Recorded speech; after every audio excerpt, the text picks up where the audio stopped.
يا رب عدت إلى رحابك تائبا مستسلما مستمسكا بعراك،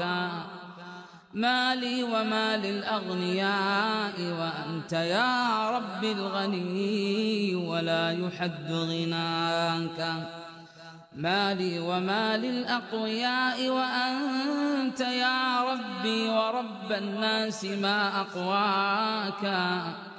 ما لي وأبواب الملوك وأنت من خلق الملوك وقسم الأملاك.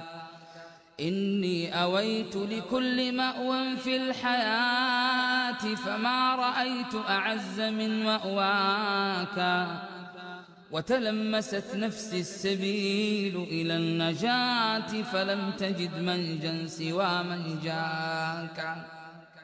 وبحثت عن سر السعادة جاهدا فوجدت هذا السر في تقواك، فليرضى عني الناس أو فليسخطوا أنا لم أعد أسعى لغير رضاك. أدعوك يا ربي لتغفر حوبتي وتعينني وتمدني بهداك، فاقبل دعائي واستجب لرجاوتي، ما خاب يوما من دعا ورجاك.